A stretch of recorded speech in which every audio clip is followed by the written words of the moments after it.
Hello friends, எல்லாத்துக்கும் வணக்கம்.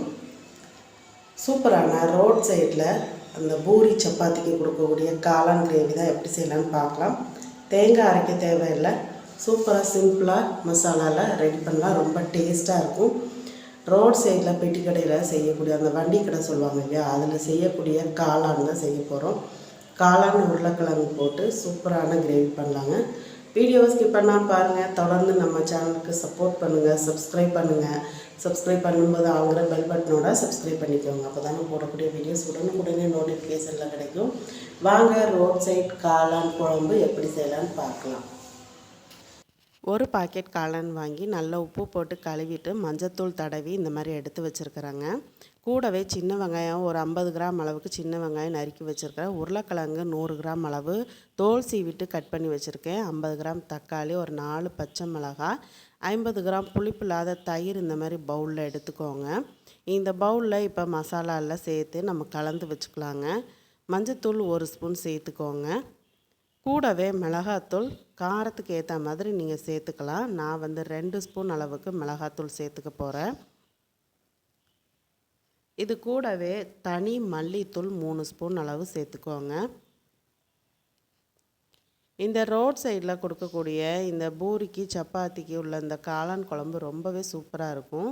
வீட்டில் நான் அடிக்கடி செய்கிறது உண்டு. ரொம்ப டேஸ்ட்டாக இருக்குதுமா அப்படின்னு சொல்லுவாங்க. காலையில் நேரம் நம்ம அவசரமாக தேங்காய் துருவி அரைக்க நேரம் இல்லைன்னா இந்த மாதிரி காளான் குழம்பு செஞ்சு பாருங்கள், ரொம்ப சூப்பராக இருக்கும். 1/2 ஸ்பூன் அளவுக்கு சீரகத்தூள், 1/2 ஸ்பூன் அளவுக்கு சோம்புத்தூள், 2 ஸ்பூன் அளவுக்கு சிக்கன் குழம்பு மசாலா தூள் சேர்த்துக்கோங்க. சேர்த்துட்டு நல்லா கட்டி இல்லாமல் கலந்து விட்டுக்கோங்க.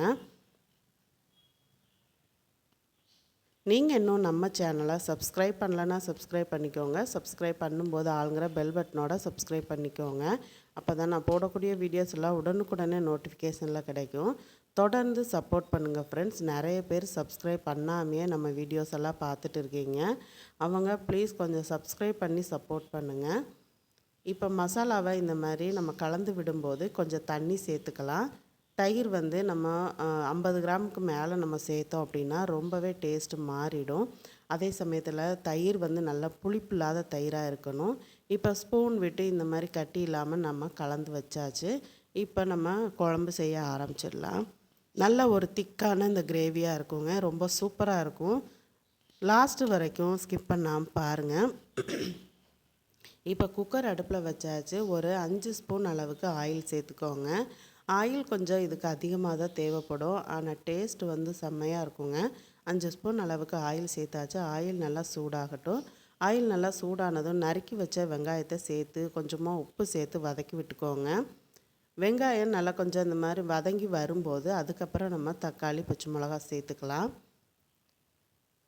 சின்ன வெங்காயங்கிறதுனால உங்களுக்கு சீக்கிரமே வெந்துடும். இதுக்கு சின்ன வெங்காயம் தான் சேர்க்கணுமானா அப்படி இல்லைங்க, நீங்கள் பெரிய வெங்காயம் கூட சேர்த்துக்கலாம். ரெண்டுமே நல்லா டேஸ்ட்டு தாங்க கொடுக்கும். இப்போ தக்காளியும் பச்சை மிளகாயும் சேர்த்து வதக்கி விட்டுக்கோங்க. தக்காளி நல்லா பழுத்த தக்காளியாக இருந்துச்சு அப்படின்னா இன்னும் நல்லா சீக்கிரம் மசிஞ்சு வெந்துடும். கூடவே ஒரு 2 ஸ்பூன் அளவுக்கு இஞ்சி பூண்டு பேஸ்ட்டு சேர்த்து வதக்கி விட்டுக்கோங்க. இஞ்சி பூண்டு பேஸ்ட்டோட ராஸ்மெல் போகிறதுக்குள்ளார பழுத்த தக்காளினா நல்லா வதங்கிடும். தக்காளி இந்த மாதிரி நல்லா மசியாக வதங்கினதுக்கப்புறம் நம்ம மசாலாவை சேர்த்துக்கோங்க. அதாவது தயிரில் கரைச்சி வச்சோம் இல்லையா, அந்த மசாலாவை சேர்த்துக்கோங்க. மீடியம் ஃப்ளேமில் வச்சுட்டு அந்த மசாலாவோட ராஸ்மெல் போக நல்லா ஒன்று போல் வதக்கி விட்டுக்கோங்க.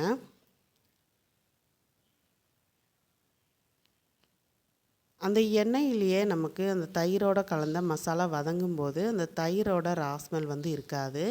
நீங்கள் காய்கறியை சேர்த்துட்டு நீங்கள் தயிர் கலந்த மசாலா சேர்த்திங்கன்னா அந்த தயிரோட ஃப்ளேவர் வர ஆரம்பிக்கும். இப்படி செய்யும்போது உங்களோட தயிரோட ஃப்ளேவரே இருக்காது. ஒரு கொதி வந்ததுக்கப்புறம் நம்ம மஞ்சத்தூள் போட்டு கலந்து வச்ச காளானை சேர்த்துடலாம். கூடவே உருளைக்கிழங்கையும் சேர்த்துடலாங்க. இது கூடவே பொடியாக நறுக்குன மல்லி, புதினாவும் சேர்த்துடலாம். சேர்த்துட்டு நல்லா மசாலாவோட கலந்து விட்டுக்கோங்க. நல்லா ஒன்று போல் கலந்து விட்டுட்டு அதுக்கப்புறமா நம்ம ஒரு டம்ளர் அளவுக்கு தண்ணி சேர்த்து வேக வைக்கலாம். இந்த மாதிரி மசாலாலாம் நல்லா பரட்டும் போது உங்களுக்கு நல்லா காளான்லேயும் உப்பு பிடிச்சி, உப்பு மசாலாலாம் பிடிச்சி உருளைக்கிழங்குலேயும் நல்லா மசாலா பிடிச்சிக்கோங்க. நல்லா ஒன்று போல் கலந்து விட்டாச்சு.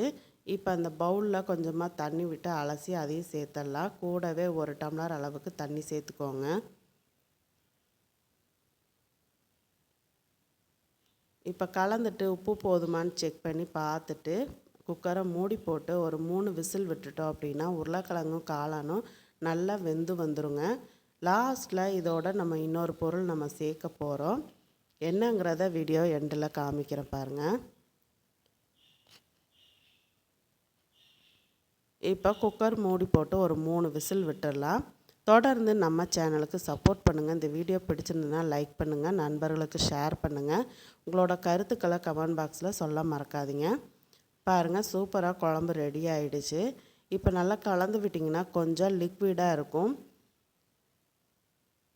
இந்த மாதிரி டைமில் ஒரு 1½ ஸ்பூன் அளவுக்கு கார்ன்ஃப்ளவர் மாவு ஒரு பவுலில் எடுத்துகிட்டு கொஞ்சமாக தண்ணி விட்டு கரைச்சி இந்த குழம்புல சேர்த்து ஒரு 2 நிமிஷம் கொதிக்க விட்டீங்க அப்படின்னா நல்லா ஒரு திக்கான கிரேவி கிடச்சிடுங்க. பாருங்கள், சின்ன ஸ்பூனுக்கு தான் நான் எடுத்திருக்கேன், 1½ ஸ்பூன் அளவு. ரொம்ப அதிகமாக எடுத்துட்டோன்னா அந்த கிரேவியோட டேஸ்ட்டே போயிடும். கொஞ்சமாக தண்ணி விட்டு கட்டி இல்லாமல் கரைச்சிட்டு லோ ஃப்ளேமில் வச்சுட்டு சேர்த்துக்கோங்க. அதிகமாகவும் தண்ணி விட வேண்டியதில்லை. 2 நிமிஷத்தில் உங்களுக்கு கிரேவி வந்து நல்லா திக்காகிடும். இதுக்கப்புறம் நல்லா அந்த கிரேவி வந்து நல்லா திக்கானதுக்கப்புறம் இன்னொரு பொருள் நம்ம சேர்க்க போகிறோம். என்னன்னு பார்த்தீங்கன்னா, குடமிளகாயை நம்ம ஸ்லைஸ் பண்ணி வச்சுருக்குறோங்க. சின்ன சின்ன துண்டுகளாக கட் பண்ணி வச்சுருக்குறோம்.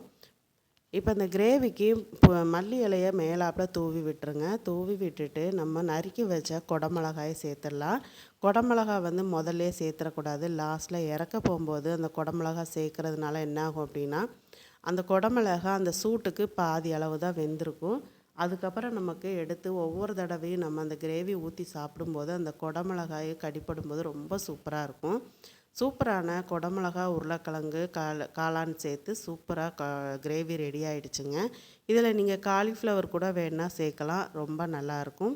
உங்களுக்கு இந்த வீடியோ பிடிச்சிருக்கும்னு நினைக்கிறேன். சுட சுட இந்த மாதிரி காளான் அந்த குடமிளகாயோட ஃப்ளேவரோடு எடுத்து சர்வ் பண்ணுங்கள். ரொம்ப சூப்பராக இருக்கும். பூரி சுட்டு பக்கத்தில் வச்சு கொடுத்தீங்க அப்படின்னா குழந்தைங்கள்லேருந்து பெரியவங்க வரைக்கும் கிரேவி வந்து ஒரு டிஃப்ரெண்ட்டான டேஸ்ட்டில் இருக்குதுன்னு சொல்லி சாப்பிடுவாங்க. அந்த அளவுக்கு ஒரு டேஸ்டான ஒரு ரெசிபிங்க. இந்த ரெசிபி உங்களுக்கு பிடிச்சிருக்குன்னு நினைக்கிறேன். மீண்டும் அடுத்த வீடியோவில் சந்திக்கிறேன். நன்றி, வணக்கம்.